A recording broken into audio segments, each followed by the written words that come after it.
Hello दोस्तों, कैसे हो आप सब लोग। उम्मीद है आप लोग बहुत अच्छे होंगे और आप लोगों की तैयारी भी अच्छी खासी चल रही होगी। दोस्तों, आज हम पार्ट करेंगे एनटीपीसी का पिछला पेपर, पार्ट नंबर 146। और इससे पहले पहले 145 पार्ट्स करवा चुके हैं। अगर आपने नहीं देखा तो प्लेलिस्ट में आप चेक कर लीजिएगा। सारे पार्ट्स आपको सीरियल वाइज लगे हुए मिल जाएंगे। प्लेलिस्ट में नाम होगा एनटीपीसी पिछला पेपर के नाम से बनी होगी, वहां से आप देख सकते हो। दोस्तों, क्वेश्चन हम जैसा कि आप लगातार जानते भी है कि हम करंट अफेयर के क्वेश्चंस को अपडेट करके 2024 और 25 के हिसाब से बताते हैं। अगर कोई गणित का क्वेश्चन आता है तो हम उसको ट्रिकी सॉल्यूशन बताते हैं और कम से कम समय में कैसे सॉल्व कर सकते हैं ये भी बताने की कोशिश करते हैं। साथ ही ऑप्शन देखकर हम कब सॉल्व करते हैं ये भी बताते हैं। और जीएस के जो इंपॉर्टेंट क्वेश्चंस हैं या कोई रिपीट हुआ है तो भी उसके बारे में हम बताते हैं। यानी कि बहुत ही अच्छी खासी लेवल की आपकी तैयारी होने वाली है लगातार आप हमारे इस सीरीज को अगर देख रहे हैं तो। दोस्तों, चैनल पे अभी तक नए हैं, सब्सक्राइब नहीं किया तो आप लोगों से रिक्वेस्ट है चैनल को सब्सक्राइब कर लीजिए, साथ ही बेल आइकन भी दबा लीजिए ताकि जब भी हमारी वीडियो आए आपके पास नोटिफिकेशन पहुंच जाए और आप वीडियो को सबसे पहले देख पाओ। आज का पहला, निम्नलिखित में से कौन सी उन 3 नदियों में से एक नहीं है जिनका पारस्परिक प्रभाव उत्तर भारतीय मैदानों के निर्माण के लिए उत्तरदायी है। देखो, उत्तर भारत की नदियों की बात हो रही है, उत्तर भारत के बारे में। तो देखो, सिंधु, गंगा और ब्रह्मपुत्र ये तीनों उत्तर भारत में हैं, जबकि जो गोदावरी है उत्तर भारत में नहीं, दक्षिण भारत में बहने वाली नदी है। ठीक है। और इसका उद्गम कहाँ से होता है दोस्तों? तो ये होता है महाराष्ट्र से। ठीक है, महाराष्ट्र से जाती है, बंगाल की खाड़ी में जाकर के गिर जाती है। कौन? गोदावरी नदी। और इसकी लंबाई है 1465 किलोमीटर। हो सकता है अगली बार कभी पूछ लिया जाए, क्योंकि गंगा की लंबाई पूछा गया था एक बार, इसलिए मैंने बता दिया आपको कि अगली बार ये भी हो सकता है पूछ ले। तो गोदावरी की लंबाई है 1465 किलोमीटर। उद्गम महाराष्ट्र के ही राज्य में है और गिरती कहाँ पर है? ये है बंगाल में। अगला क्वेश्चन है 125, 216 और 343 है, तो यहाँ आगे क्या आएगा? तो पहले जरा ध्यान से देखो, 125 ये क्यूब होता है, किसका? 5 का क्यूब होता है। क्योंकि देखो 5 को अगर क्यूब है, यहाँ पर माफ कीजिएगा, क्यूब है। अगर इसको 3 बार आप लिखोगे तो क्या हो जाएगा? 5 25, 25 पंचे 125, तो 125 आ जाएगा। देखो यही लिखा गया है। यानी कि हमें ये तो पता चल गया कि पहला वाला 5 का क्यूब लिखा हुआ है। ठीक है, तो ये हो गया 5 का क्यूब। दूसरा वाला देखो 216 लिखा हुआ है और ये होता है 6 का, क्योंकि 6 रंग 36 और 36 छका 216, तो ये होता है 6 का क्यूब। फिर आगे देखो ये है 7। ठीक है, 7 का क्यूब, इसका मतलब 5 6 7, तो अब क्या आएगा? 8 का क्यूब आएगा। तो देखो, अब आपको क्या करना है, पूरा का पूरा क्यूब नहीं निकालना। अगर आपको नहीं भी आ रहा तो पेपर में क्या करना है कि यहाँ पर यूनिक डिजिट देखो लास्ट की दिया है, सब में यूनिक है अलग अलग, तो हमें लास्ट की डिजिट अगर पता चल जाएगी तो हम आसानी से कर पाएंगे।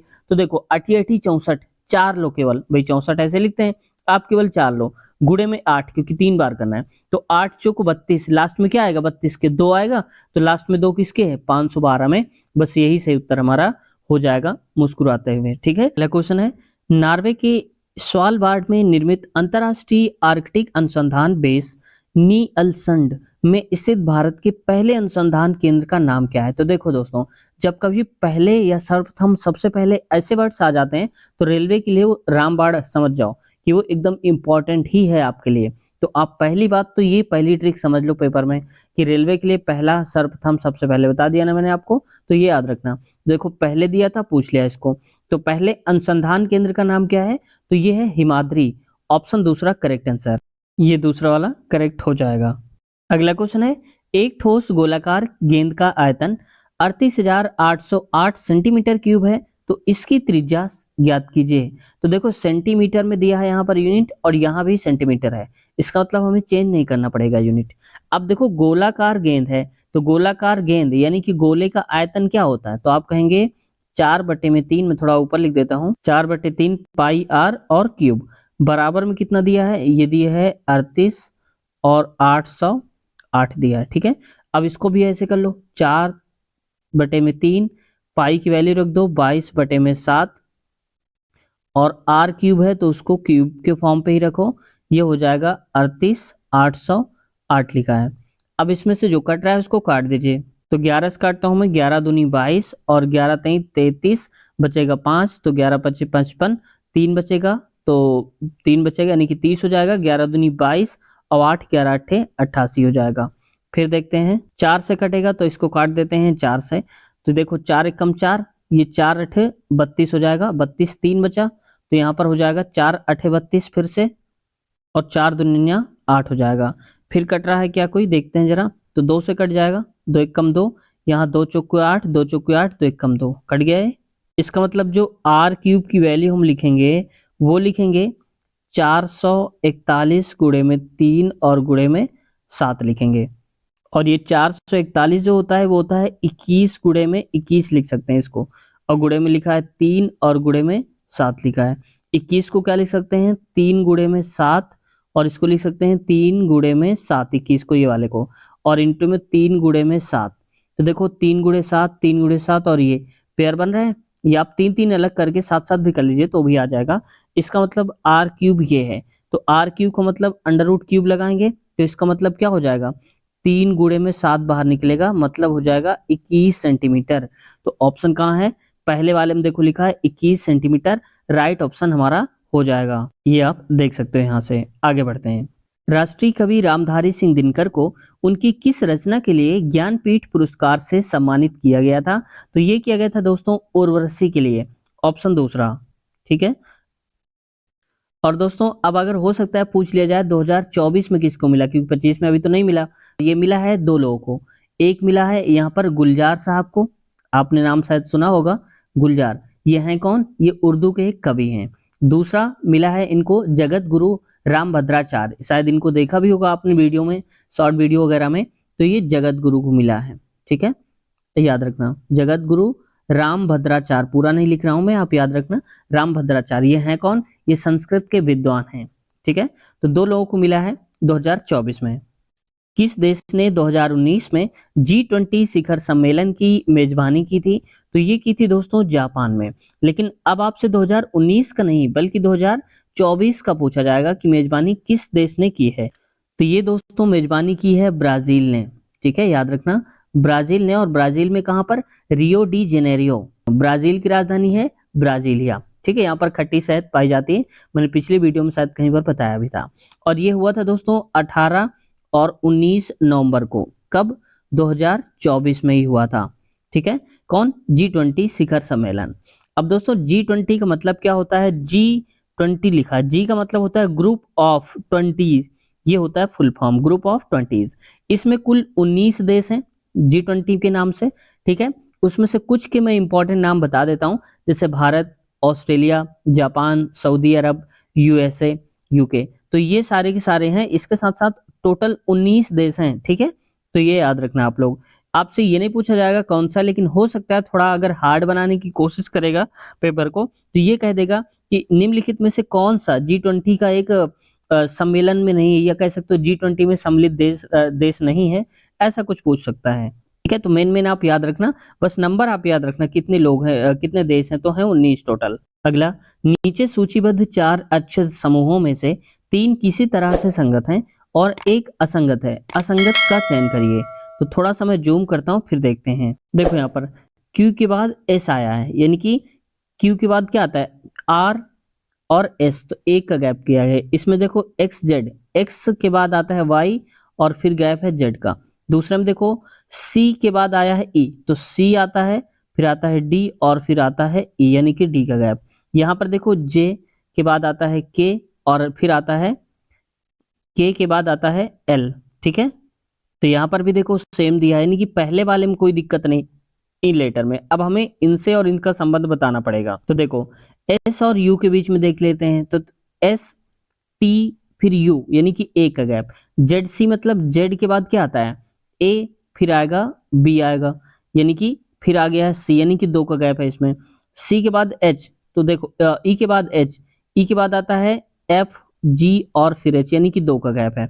यहाँ पर देखो J के बाद K, L और माफ कीजिए दोस्तों, हमें यहाँ से L से देखना है ना, तो देखो L के बाद क्या आएगा, M, N और फिर O, यानी कि 2 का गैप। तो देखो इन सब में 2 2 का गैप है, लेकिन पहले वाले में S के बाद U, यानी कि एक ही का गैप है, तो बस यही अलग हो जाएगा। ऑप्शन पहला करेक्ट आंसर हमारा हो जाएगा। आगे बढ़ते हैं। अब देखो अगला क्वेश्चन है दोस्तों, इसमें कथन निष्कर्ष दिया है और कथन में कह रहा है कि कोई नीला काला नहीं है। तो देखो जब कभी ऐसा बोला जाए, कोई वर्ड आ जाए, कोई नहीं है, तो गोले बनाओ आप, एक अलग गोला बनाओ। समझ में आया? अब देखो कह रहा है कोई नीला, तो नीला को मैं N लिख देता हूँ और काला नहीं है, काला को मैं K लिख देता हूँ यहाँ पर। अब आगे कह रहा है कोई काला सफेद नहीं है, तो भाई देखो सफेद को आप ऐसे कर लो यहाँ पर, ठीक है। एस हो सकता है कि नीला में टच हो लेकिन के में टच नहीं होगा, ठीक है। तो हम मान लेते हैं हम कहीं नहीं टच कर रहे हैं। अगला कह रहा है कुछ सफेद स्लेटी हैं, तो कुछ सफेद जो है स्लेटी हैं, तो कुछ वर्ड आ गया तो हम गोला उसके अंदर ऐसे करके बनाएंगे, ये यहाँ पर ऐसे करके। स्लेटी को मैं ऐसे लिख देता हूँ ताकि आसानी हो जाए समझने में। और सभी स्लेटी हरे हैं, तो जितने भी स्लेटी हैं सब हरे हैं, यानी कि सभी वर्ड आने पर वो अंदर हो जाएगा ऐसे करके।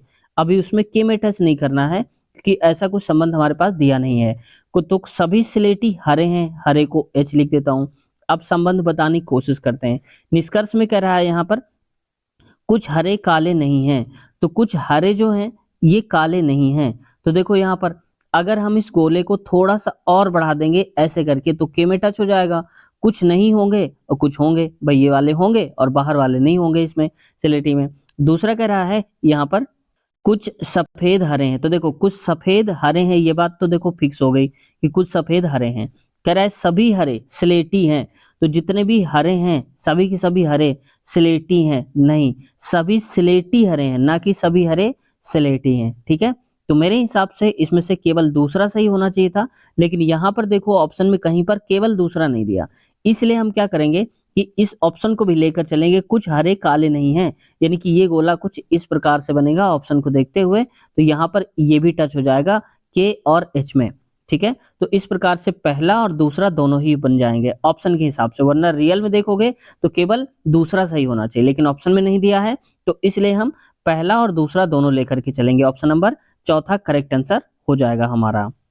अगला, पहली 10 विषम प्राकृतिक संख्याओं का माध्य ज्ञात करिए। तो देखो पहली 10 विषम प्राकृतिक संख्या बतानी है, ठीक है। तो प्राकृतिक संख्या तो 1 से शुरू हो जाती हैं, तो विषम वाली 1 ले लो। तो देखो पहला हो जाएगा 1, फिर 3, 5 एक एक छोड़कर, 7, 9, 11 और इसके बाद क्या आएगा, ये आएगा 13, फिर आएगा 15। कितने लेना है, 10। तो 1 2 3 4 5 6 7 8 हुई अभी, तो ले लीजिए 17 और इसके बाद आगे 19 हो जाएगा। तो देखो 10 हो गई, 1 2 3 4 5 6 7 8 9 और टोटल 10 हो गई। तो समांतर माध्य का मतलब क्या होता है, पदों का जितना भी योग होता है, पदों का योग बते पदों की क्या होती है, संख्या, ठीक है।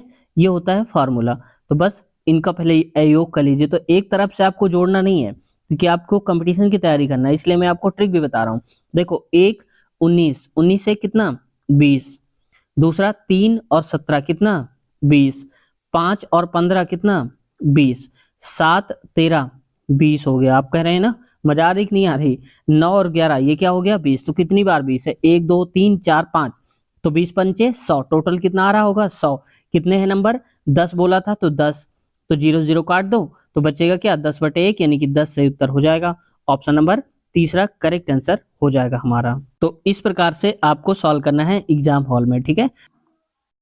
दिसंबर 2020 तक प्राप्त जानकारी के अनुसार भारतीय पुरुष हॉकी टीम के कोच कौन है।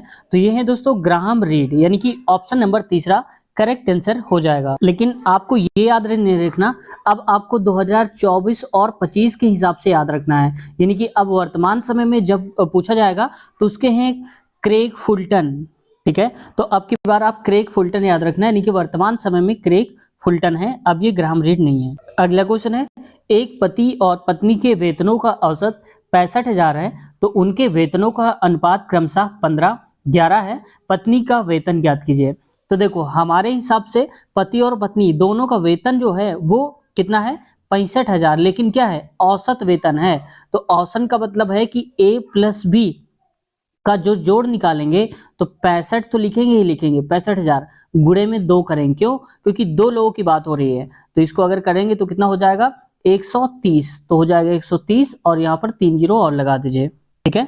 तो अब देखो अनुपात दिया है 15 और 11, तो हमारे हिसाब से 15 प्लस 11 कितना हो गया, तो ये हो जाएगा 26। तो 26 की वैल्यू हो जाएगी 1:30 के बराबर, यानी कि 3 जीरो लगाएंगे। अब इसको काटेंगे 13 कम 13, 13 दूनी 26, यानी कि 2 की वैल्यू हो जाएगी यहाँ पर 1 ऐसे और यहाँ पर 3 जीरो लगा देंगे। अब 2 से काटेंगे, 2 एक कम 2 और 2 पंचे 10 यानी कि 10 और हो जाएगा 3 जीरो, यानी कि एक की वैल्यू हो जाएगी 5000। और पूछा कितना गया है, पत्नी का वेतन। तो पत्नी का मतलब क्या है कि इसका अनुपात है 11, तो अब आप 11 से गुणा करा दीजिए, तो ये हो जाएगा 5 गुणे 11 यानी कि 11 पचे 55,000 हो जाएगा। तो सही उत्तर हमारा आ जाएगा 55,000, यानी कि ऑप्शन नंबर चौथा करेक्ट आंसर हो जाएगा। काली मिट्टी मुख्यतः इनमें से किस राज्य में पाई जाती है? तो ये दोस्तों पाई जाती है महाराष्ट्र में, यानी कि काली मिट्टी महाराष्ट्र में पाई जाती है। और काली मिट्टी काफी उपजाऊ मिट्टी मानी जाती है। यहाँ पर जो प्याज है वो काफी मात्रा में होती है, ठीक है, और आलू भी होती है, लेकिन सबसे ज्यादा प्याज होती है। अच्छा, आप लोग बताइए कि सबसे ज्यादा जो चाय होती है वो कौन से राज्य में होता है, यानी कि चाय का उत्पादन सर्वाधिक किस राज्य में होता है, आप लोगों को बताना है, ठीक है। और महाराष्ट्र के आप सीएम, क्योंकि काफी चर्चा में रहते हैं, तो महाराष्ट्र के सीएम कौन है ये भी आपको बताना है। भारत का पहला पोशाक संग्रहालय यानी कॉस्ट्यूम म्यूजियम किस राज्य में स्थित है? तो ये है गोवा में, ऑप्शन पहला ही करेक्ट आंसर है, ठीक है, गोवा में स्थित है। और देखो यहाँ पर जो पश्चिम बंगाल है वहां पर ममता बनर्जी यहाँ की सीएम है, और उत्तर प्रदेश के योगी आदित्यनाथ हैं, और महाराष्ट्र के मैंने आपसे अभी पूछा ही था, तो आप लोगों ने बताने की कोशिश भी करी होगी। अगला क्वेश्चन है दोस्तों, एक विद्यार्थी को परीक्षा में उत्तीर्ण होने के लिए 40% अंक प्राप्त करना आवश्यक है, यानी कि अगर वो 40% मार्क्स पाता है तो पास हो जाएगा। उसे 70 अंक मिले और 20 अंकों से अनुत्तीर्ण यानी कि फेल हो गया, पूर्णांक ज्ञात करिए। तो सिंपल सी बात देखो कि 40% अगर उसके मार्क्स हो जाते तो पास हो जाता।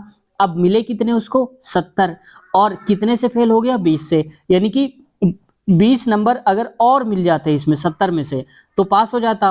और पास होने के लिए 40 चाहिए, यानी कि 40% की वैल्यू हो गई 70 और 20 90, यानी कि 40% की वैल्यू हो गई 90। समझ में आ गई इतनी बात? अब देखो 0 से 0 काट दो, 4 की वैल्यू हो जाएगी 9।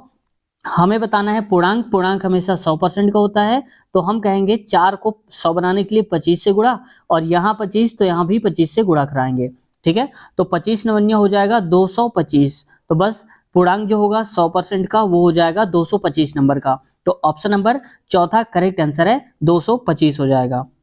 वाहनों में रियर व्यू विंग मिरर के रूप में किस प्रकार के दर्पणों का उपयोग किया जाता है? और ये रिपीटेड क्वेश्चन है, एक दो बार नहीं, कम से कम 5 से 6 बार अगर आप लगा कर देखेंगे ग्रुप डी और एनटीपीसी का, तो दोनों में 5 से 6 बार रिपीटेड क्वेश्चन है, सेम टू सेम क्वेश्चन आया है, इसको आप जरूर याद रखना। तो देखो जो गाड़ी में साइड मिरर लगे होते हैं पीछे की तरफ गाड़ी साइड से देखने के लिए, वो कौन सा दर्पण होता है? तो वो होता है दोस्तों समतल दर्पण, यानी कि ऑप्शन चौथा करेक्ट आंसर है। देखो उत्तल दर्पण क्या होता है दोस्तों, कि इसमें एरिया ज्यादा होता है, यानी कि वो छोटे से क्षेत्र में बहुत बड़ा एरिया कवर करता है, इस वजह से उत्तल दर्पण का उपयोग करते हैं।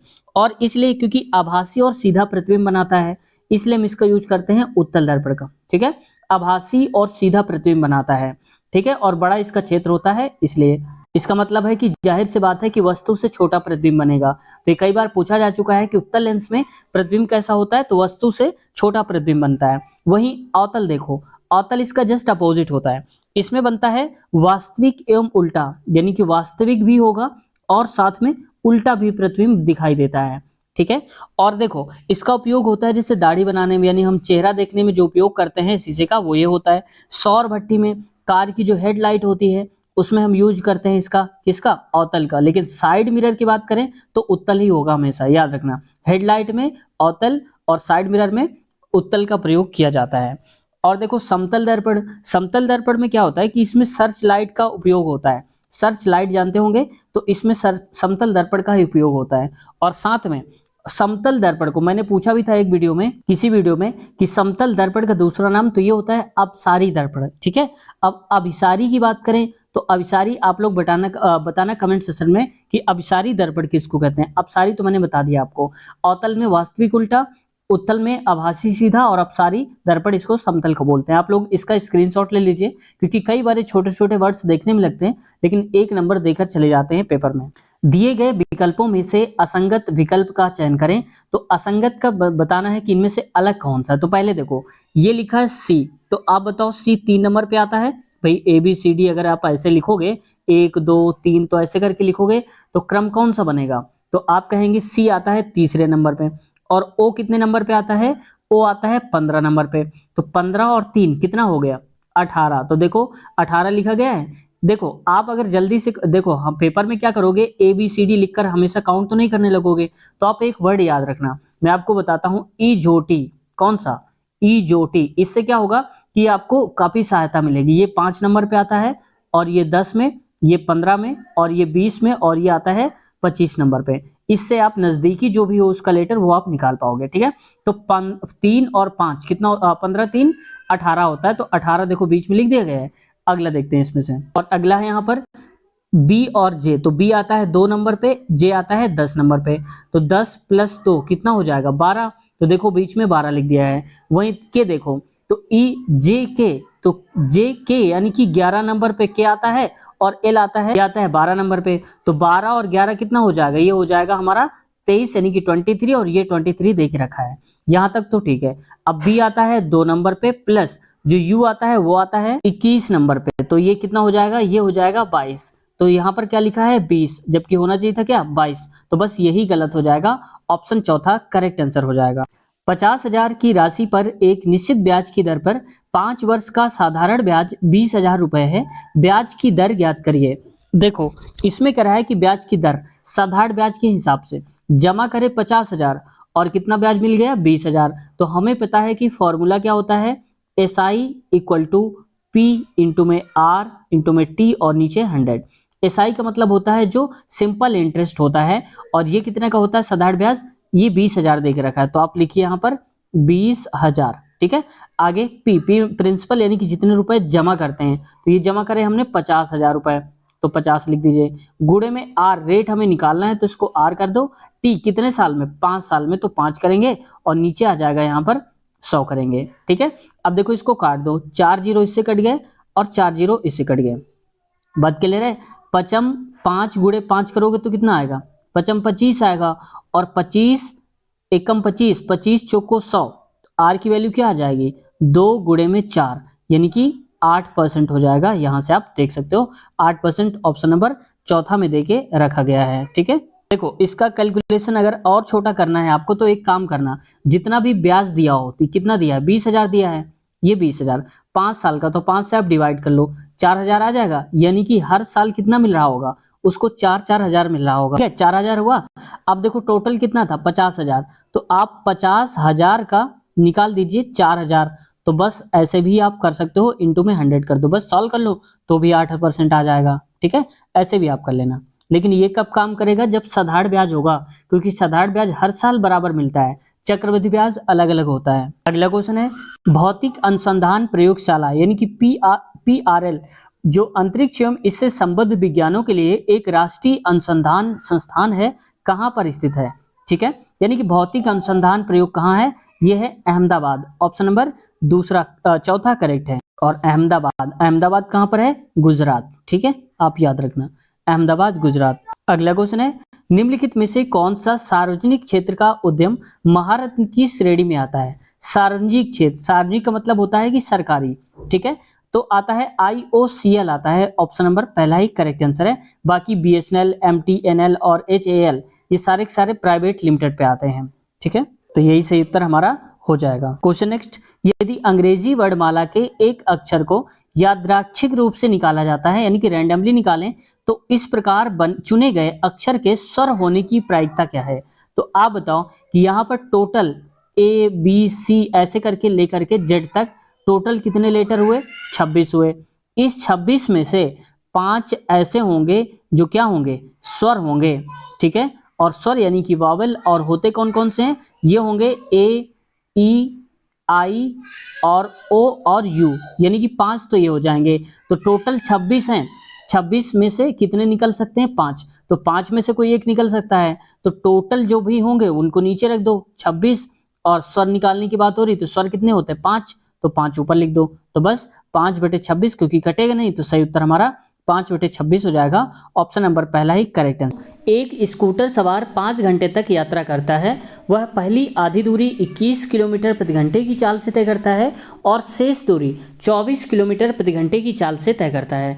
तय की गई दूरी बताना है, यानी कि कहना चाहता है कि अगर वो A से चला है तो आधी दूरी तो वो तय करता है कितनी स्पीड से, 21 की स्पीड से, और बाकी जो आधी दूरी है ये वाली वो तय करता है 24 के हिसाब से। बात समझ में आ गया? यानी कि आधी दूरी का मतलब कि ये अगर डी है यहाँ से यहाँ तक इतना किलोमीटर है तो इधर वाला भी इतना ही किलोमीटर होगा। तो जब कभी भी बराबर बराबर दूरियां तय की जाए अलग अलग चाल से तो हमारे पास पहले औसत निकालते हैं, चालों का औसत की लगातार अगर वो चलता रहता तो कितनी स्पीड से चल रहा होता। तो औसत के लिए फॉर्मूला होता है 2xy अपान में x प्लस का y। x क्या है? x का मतलब पहली चाल और दूसरी चाल को हम मानते हैं y। तो 2 गुणे में x यानी कि 21 और गुणे में दूसरी चाल 24, दूसरा x प्लस वाई तो 21 प्लस 24 टोटल जोड़ेंगे तो चलो मैं लिख देता हूँ 21 प्लस का 24। ठीक है, इसको आप कर लीजिए तो 21 24 हो जाएगा 45। तो यहाँ पर लिखेंगे, मैं नीचे यहाँ लिख देता हूँ 45 और इसको अभी काटिए मत, शायद कट जाए कोई। तो 2 गुणे में 21 और गुणे में 24। ठीक है, 3 से काटिए, 3 8 24, 3 1 कम 3 और 3 5 15, फिर 3 से कटेगा, 3 7 21, 3 5 में 15। ठीक है, तो ये हो जाएगा कितना? 7 दूनी 14 गुणे में 8, 14 8 112 बटे में 5। तो मैं पूरा हटा कर लिख देता हूँ 100। तो मैं इसको नोट कर देता हूँ यहाँ पर 2 गुणे में ये था 7 गुणे में 8 और बटे में 5। तो 7 दूनी 14, 14 8 112, तो 112 बटे में 5। ये तो हो गई लगातार उसकी चाल और हमें बताना है दूरी बराबर चाल गुणे समय, और समय कितना है 5। तो यहाँ लिख दीजिए 5, 5 से 5 कट जाएगा तो मतलब आ जाएगा 112 और क्या दिया था दूरी, तो ये किलोमीटर में है तो किलोमीटर, तो 112 किलोमीटर तय की है दोस्तों। तो ऑप्शन नंबर तीसरा ही करेक्ट आंसर हमारा हो जाएगा, राइट ऑप्शन। अब देखो कई बार क्या होता है कि यहाँ पर किलोमीटर न देकर कंफ्यूज करने के लिए मीटर दे देता है और हम जल्दबाजी में सिर्फ डिजिट देखते हैं, यूनिट नहीं देखते। हो सकता है किसी, मान लो ए वाले में दे दिया 112 मीटर और दूसरे वाले में दे दिया तीसरे में 112 किलोमीटर, तो हमारी सबसे पहले ऊपर ही निगाह जाती है और 112 तुरंत क्लिक करके आगे बढ़ जाते हैं, जो कि गलत हो जाता है। तभी जब आप आंसर की मैच करते हो तब लगता है यार ये तो आता हुआ क्वेश्चन हमारा गलत हो गया, गलत टिक लग गया। ठीक है, तो जल्दबाजी भी नहीं करना है, आपको पैसेंस के साथ देखना है और कॉन्फिडेंस बिल्कुल भी नहीं करना है। तो दोस्तों आज की वीडियो को हम यहीं तक रखते हैं, 50 तक के क्वेश्चंस कवर कर लिए। इसके आगे वाले क्वेश्चंस कवर करेंगे हम नेक्स्ट पार्ट में, और अगले पार्ट की लिंक आपको इसी वीडियो के नीचे डिस्क्रिप्शन में मिल जाएगी, वहां से आप क्लिक करके देख सकते हो। साथ ही अगर ये पार्ट सारे के सारे जो एनटीपीसी सीरीज चल रही है पिछले पेपर की, तो अगर आप क्रम से देखना चाहते हो स्टार्टिंग से, तो इसकी प्लेलिस्ट हमने बना दिया है, वहाँ पर सारे पार्ट्स 1 2 3 4 ऐसे करके हमने क्रम वाइज लगा दिए हैं, तो उनको देख सकते हो। तो उसके पहले पार्ट की लिंक आपको इसी वीडियो के नीचे में दे दूंगा डिस्क्रिप्शन में, वहाँ लिखा होगा एनटीपीसी पिछला पेपर पार्ट 1, तो उस पर क्लिक करके आप पार्ट 1 से देख सकते हो। साथ ही अगर हमारे चैनल पे कोई भी वीडियो देख रहे हो, चाहे वो ग्रुप डी हो, एनटीपीसी कोई से भी, उसका अगला पार्ट अगर आपको चाहिए हो तो हमेशा आप डिस्क्रिप्शन में चेक कर लिया करो, अगले पार्ट की लिंक डिस्क्रिप्शन में आपको मिल जाएगी। साथ ही ग्रुप डी की आप देख रहे हो कि यहाँ पर अब तो आईटीआई हटा दिया गया है, तो अगर आप ग्रुप डी की बेहतर तैयारी करना चाहते हो, एक सिलेक्शन लेना चाहते हो, एक सीट पक्की करना चाहते हो, तो हमने बहुत सारे प्रीवियस ईयर ग्रुप डी के करवा दिए हैं, अभी और भी करवाने बाकी है, उनको भी करवा रहे हैं। तो हमने प्लेलिस्ट बना दिया है, उनको भी क्रम से हमने लगा दिया है, तो उनको भी आप आसानी से देख सकते हो। और एक वीडियो की लिंक निकालकर मैं इसी वीडियो के नीचे डिस्क्रिप्शन में लगा दूंगा, ताकि आपको और भी आसानी हो जाए। साथ ही दोस्तों आप लोगों के जो कमेंट्स रहते थे कि सर इंटरव्यू लीजिए रेलवे का जा करके, वहाँ पर कैसा काम होता है, क्या सैलरी होती है, तो किसी दिन मैं सैलरी स्लिप को लेकर के बना दूंगा कि इस महीने की जो पेमेंट है जनवरी की वो कितनी आई है ग्रुप डी की, ठीक है, और किस पोस्ट पर है, तो मैं ज़रूर आपको दिखा दूंगा। लेकिन रेलवे इंटरव्यू की वीडियोस के लिए मैंने अलग से प्लेलिस्ट बना दिया है, रेलवे इंटरव्यू के नाम से। जितने भी इंटरव्यू हमने लिए हैं रेलवे में वहाँ जा करके, तो उन वीडियोज़ को आप उस प्लेलिस्ट से देख सकते हो, या फिर इसी वीडियो के नीचे मैं एक वीडियो की लिंक दे दूंगा, यहाँ से आप देख लेना डिस्क्रिप्शन में। ठीक है दोस्तों, उम्मीद है चैनल पसंद आया होगा। अगर कुछ सीखने को मिला हो तो चैनल को सब्सक्राइब कर लीजिए, साथ ही बेल आइकन भी दबा लीजिए, ताकि जब भी हमारी वीडियो आए आपके पास नोटिफिकेशन पहुंच जाए और आप आसानी से वीडियो को देख पाएं। तो अगले पार्ट की लिंक नीचे है, क्लिक करिए। मुलाकात करते हैं, टेक केयर, बाय।